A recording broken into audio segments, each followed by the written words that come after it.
I'm super excited to introduce to you Michell Zappa, our Brazilian technology futurist. He flew in from Sao Paulo yesterday, and actually Michell is the embodiment of think on an international, well, looking at your international cocktail. Yeah, I guess. I'm from sort of all over. All over. Yeah. Born in Sweden. Lived in Amsterdam. Where did you grow up? I grew up in Stockholm. I was born in Stockholm, grew up there, moved to Brazil, lived in Amsterdam, London, Berlin. So I like moving. But I'm back to Sao Paulo now for the time being. About to get married to a lady from Italian, Spanish origin, so it's really all over. A kid with a lot of passports.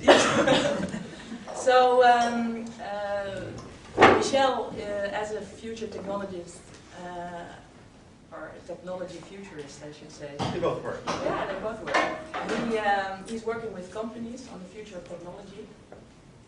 Very passionate about science fiction.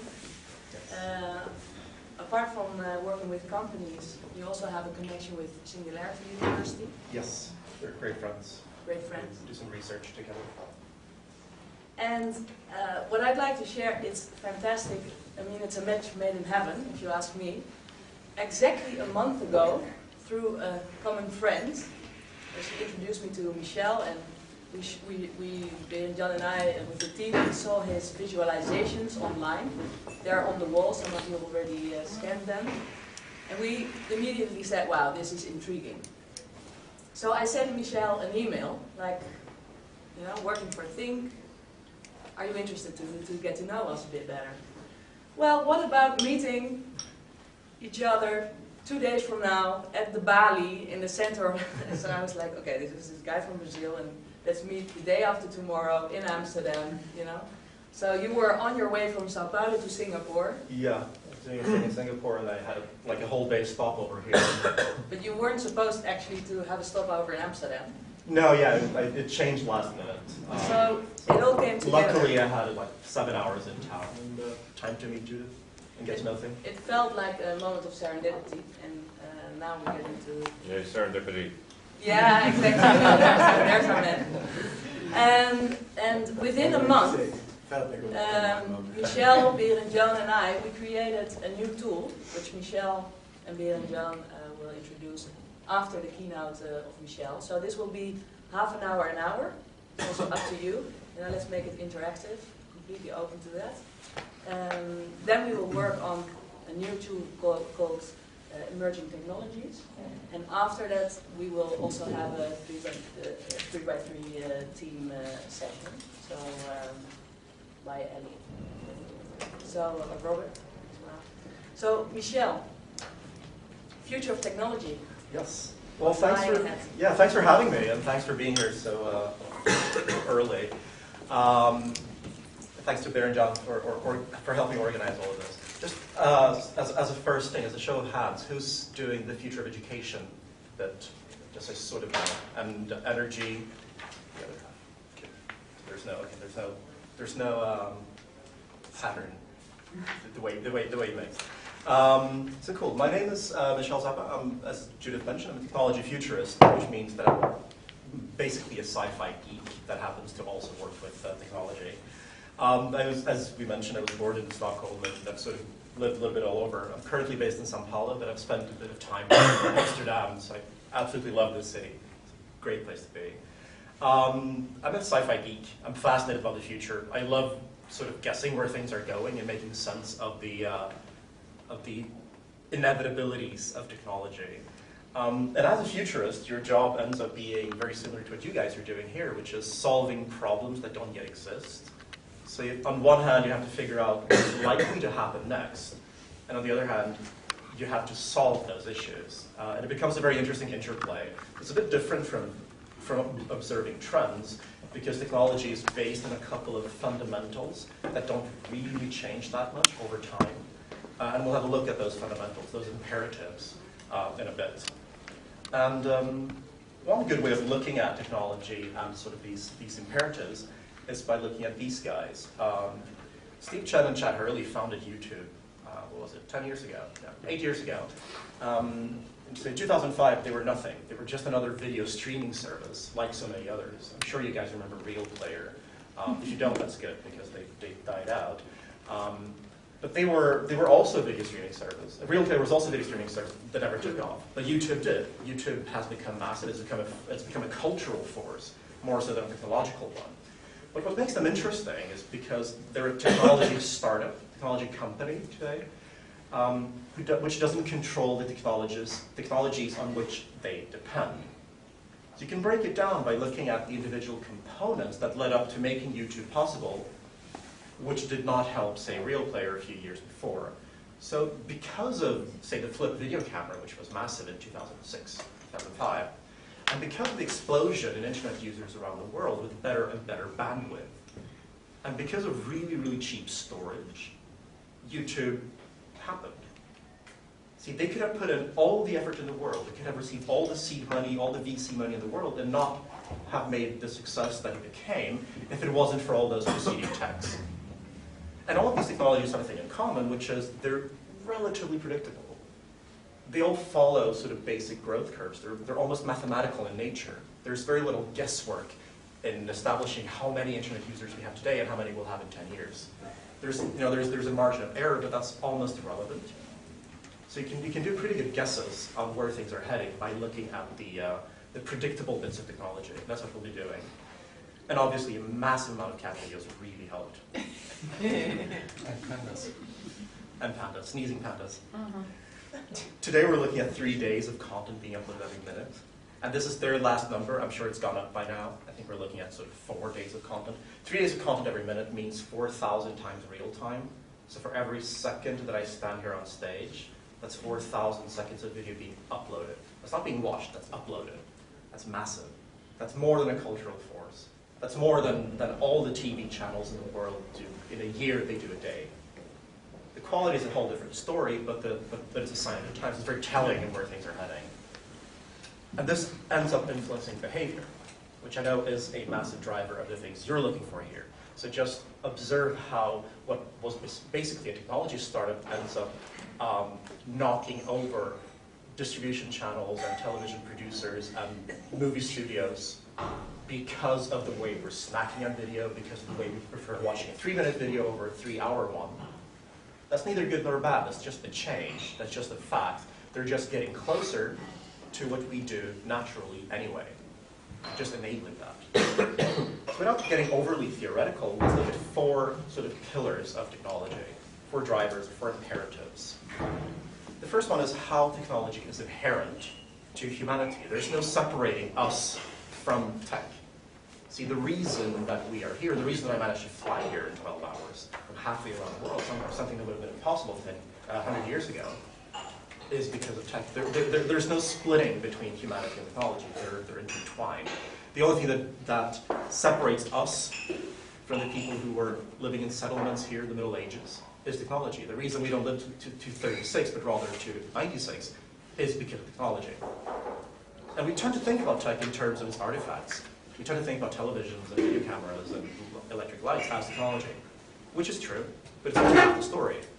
See, if you look at technology as in everything that surrounds us, everything we've built, everything we've made as a society, then you start getting the bigger picture of how these things come together. So fire is a technology. Democracy is a technology. These things were not around before we created them. We as a society, as humanity, created these things. It makes them inseparable from us. So Kevin Kelly, founder of Wired, says everything useful that we make is technology. And I dare crossing out that word. Everything useless that we make is also technology. The other fundamental driver is efficiency and how technology becomes faster over time. We know this. We know that the laptop you buy today is faster than the one you had before. That's sort of a given. But over time, everything that is technological, and in particular everything that's computational, becomes a lot cheaper and a lot faster and a lot smaller over time. These are sort of inevitable forces. It's good to keep that in mind. It's good to keep in mind that the things will become smaller over time when you look at the things that are happening today. So when you take a little seed of a technology, when you take sort of the Look at drones, for example, the helicopters that we see, as toys right now. They're still kind of expensive, they're still kind of bulky, and they're very hard to control. But they tend to become smaller, they tend to become faster, and tend to become cheaper over time. It applies to practically everything. It's a thing to keep in the back of your mind when looking at the text we'll be looking at. And this is an arbitrary example of how these texts progress. These are real numbers. I've ignored the actual digits because they're irrelevant, but they're there. So this is just comparing a €1,000 laptop today from 5 years ago. This is how much faster things get and bandwidth. And that's going to keep happening. So if you take this same graph and extrapolate 5 years, then the bars will look approximately the same. The third thing is technology is complex. It builds upon itself to get places, which means you can project forward by looking at existing pieces, and you can project backwards by looking at how we got to where we are right now. And we'll do both of those approaches during this session. So one way of looking at technology is by imagining it as a layer cake. See, it builds on preceding text. So this is a letter soup, to use more food metaphors. This is sort of letter soup of all these acronyms and bits and pieces that go into building a smartphone. You can't have a smartphone if you don't have all these preceding things. Because of GPS and LCDs and all these three-letter acronyms, they come together. And the interesting thing is it doesn't matter where they're from. So some of these things were built by DARPA and cost trillions of dollars over decades. And other things were built by hackers in garages. It doesn't really matter. If you can pull the pieces together and build something better, that's technological. And that's easier than it seems. And you can do the same exercise for any given tech. This is how the Kindle came to be. You can trace its roots back to papyrus if you want. Or look at medical imaging, which didn't really exist 120 years ago. We still have to cut people open.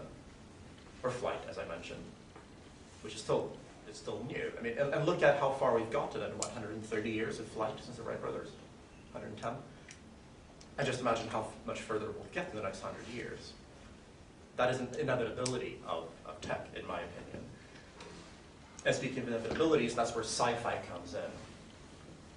And that's where my geeky part starts to show. There are I think 5 or 6 Star Trek references in the talk. If you find them all, I'll buy your coffee.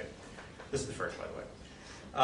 So if you've watched Star Trek Next Generation, you've seen the replicators. If you haven't, basically replicator is a machine you walk up to in the 25th century. You walk up to it and say, I want hot tea, and it materializes the hot tea for you. That's sci-fi. That's purely imaginative technology. It did not exist. There were not even dreams of making that possible when Gene Roddenberry wrote about this in the 80s or 90s. That's Voyager, not Next. That's Voyager. Oh, sorry. You're right. The other one. One with the female captain. No, this is Captain Janeway. I'm sorry. Thanks for you. You'll get the coffee. So, but the replicator was dreamt up in the Next Generation, and then reused the Voyager. You're absolutely correct. And the idea being, you walk into the machine and it produces anything you want. So that wasn't even dreamt of in the 80s and 90s. But today we have 3D printers, which are sort of like the seed technology to make that happen. You still produce very low-tech, low-res items in it, but it's getting there. If you make that smaller, faster, cheaper, and higher resolution, you'll end up in a place where that tea that you're drinking will be materialized from a machine. That's not unimaginable any longer. And again, this applies to most text that a Roomba is little more than Rosie. Yeah, Rosie. And I think every other sci-fi writer has talked about glasses of some sort, of having heads-up displays and whatnot. This is from Transmetropolitan, which if you haven't, you should read.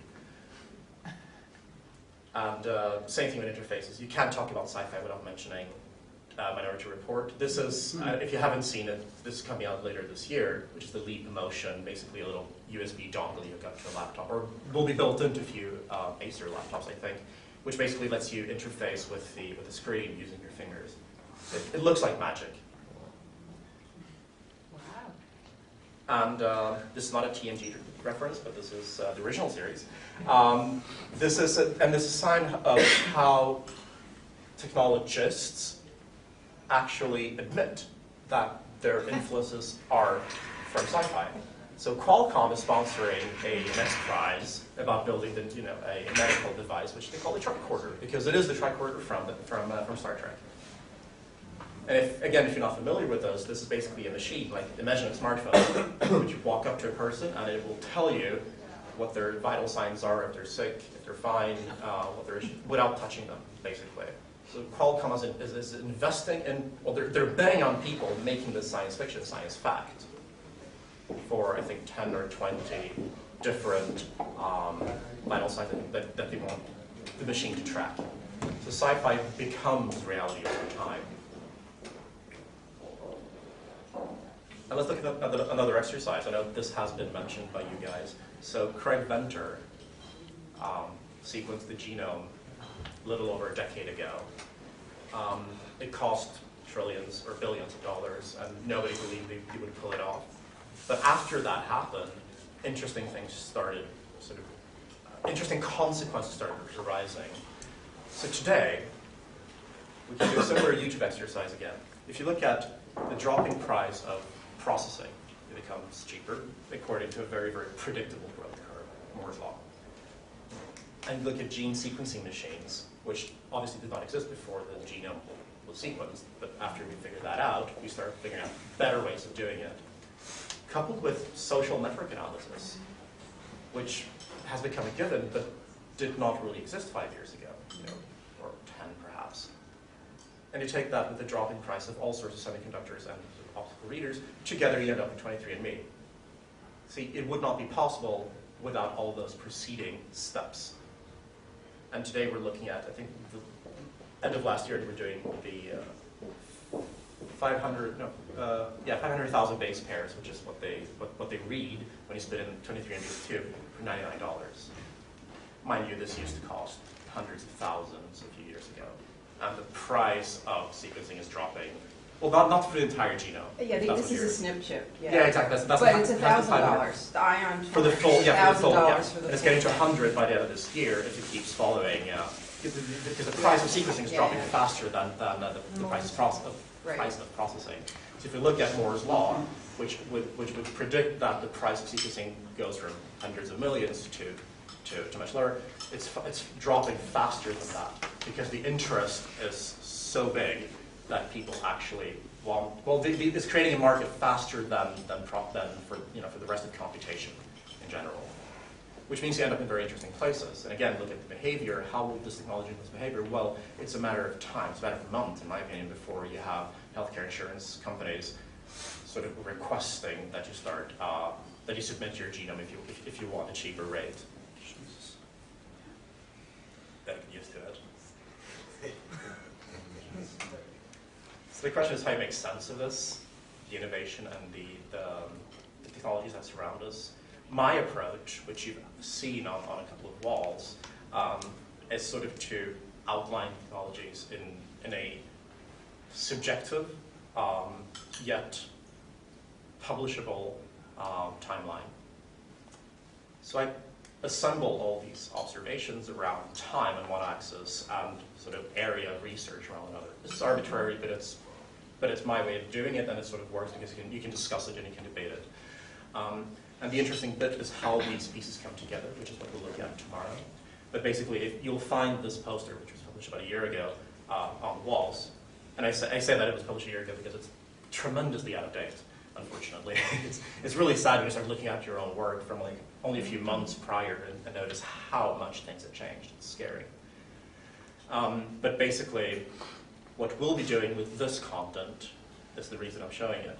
So here I've organized a couple of, about 100 different emerging texts, which we have put into nice little cards for you guys, which Beard Jan is holding in his hand, which we'll be using for an exercise in a few minutes. They're very colorful. See? They have description of individual technologies. They have a very subjective timeline of when and how these things might become mainstream, or when these technologies might be developed to the point of to allow for other technologies to be built on top of them. So that's what the timeline indicates. Because all of these technologies are by default emerging. They all exist.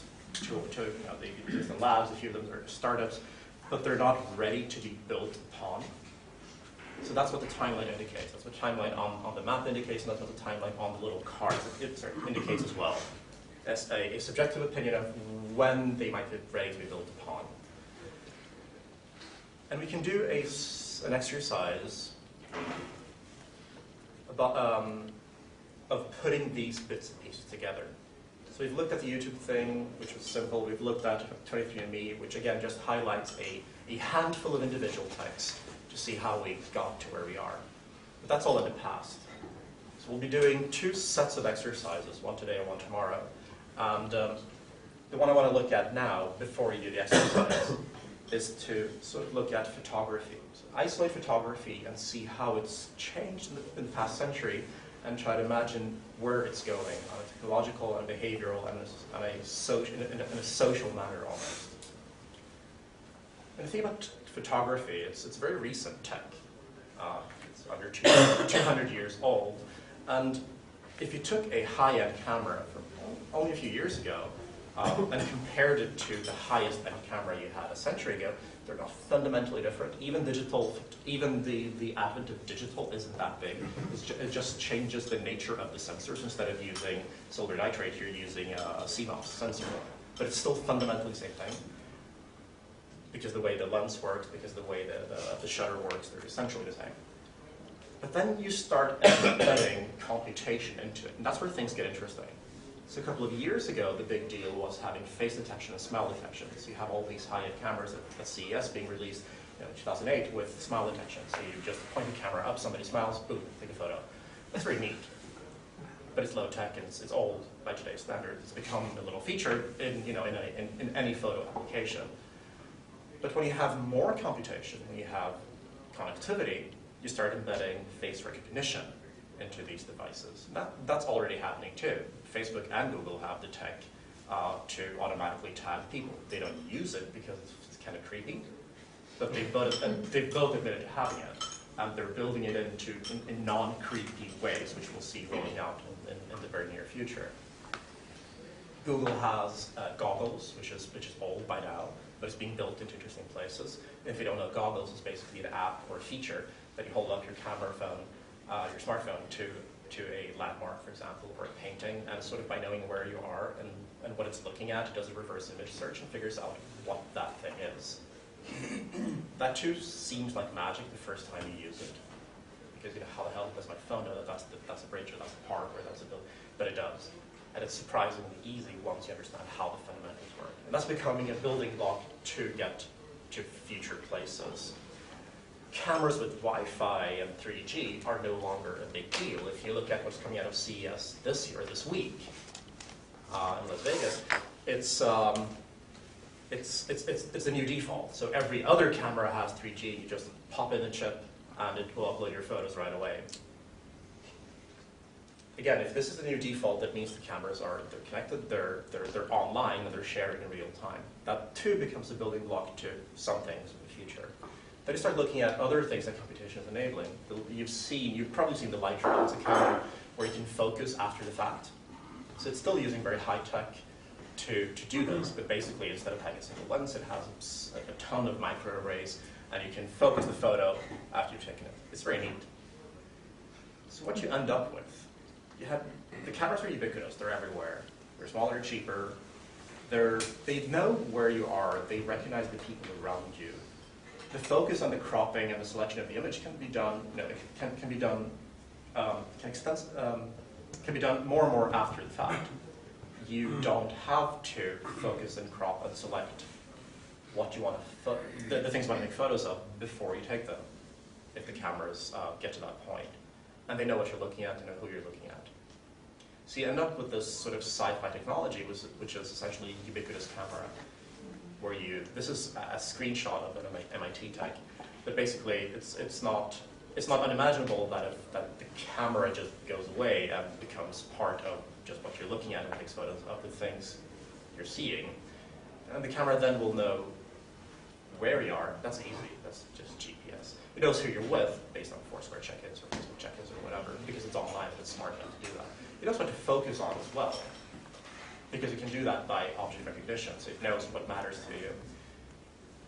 And it can sort of figure out who to take photos of. So if my goggles were to do this, they don't, but if they were, they would know this is a new scenario because I've never seen this crowd before. But if I was at home, these goggles would not take a picture because that's irrelevant, because I'm at home most of the time.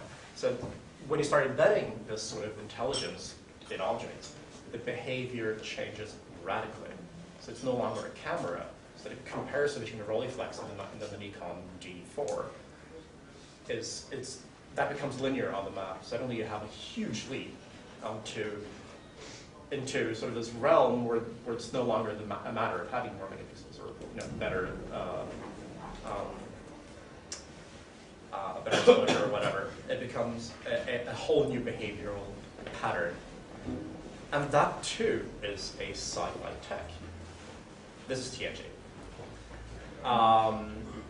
This has been imagined again by every other sci-fi author. And Google is building it. We know this. And it's going interesting places. It allows you to take pictures like this one. This is kind of mind-blowing when you see how big of a leap it is. As is this. Imagine taking this photo with any other camera. You can't, short of strapping a camera to your chest and having a timer on it. But you can do this. Again, this becomes more than just a better camera. It's something entirely different. We barely have names for it. We barely have names for these things. And you can see how Google Glass and all the other sort of heads-up displays / cameras that are coming out of the market, how they correspond to these 4 pillars that we talked about. Because it's changing. It's inherent to our behavior. I mean, we have mental snapshots of the things we see. The cameras have always been an extension of that, but the Google, the whole universe of heads-up displays are just bringing that closer to us. We're just extending our eyes and our brains more than, say, smartphones and the cameras were able to do in the past. It's efficient because it's miniaturizing as we speak. It's becoming smaller, faster, cheaper. It's complex because it builds on all these preceding techs that we looked at. I mean, every example that I gave, the Google the goggles, the light show, et cetera, they're all from the past half-decade. They're all very new. But you have more building blocks coming out every day, which means we can get further, faster. And finally, it's inevitable within this framework. It's inevitable because it had been dreamt up by other authors and creative people previously. And I heard this phrase came up yesterday, so I'd like to recycle it. It's a way of sort of framing our understanding of tech. It states that we tend to overestimate the effect that things will have in the short run. So we tend to want more of the things that we already have than they can offer. But we lose track of how much it's changing in the long run. So over 10 years, over 20 years, over a century, or over the duration of a society, things change unimaginably fast. And that's where it gets interesting, because we have to keep that in mind. We have to accept that in the long run, over 5 to 10 years, the world becomes almost unimaginably different from what it was, when we started thinking about it. And the best way of doing it is looking back. The easiest and fastest way of doing it is looking back, just comparing the stuff you have now and the stuff that surrounds you with the things you had 5, 10, 20 years ago. And imagine that in the next 5, 10, 20 years, it's going to be radically more, you're going to have radically more change than you have now. Thanks for that. Björn Jan will talk you through the exercise. Yeah, but I wonder if there's there's questions or if people want to add to this. How is democracy in technology?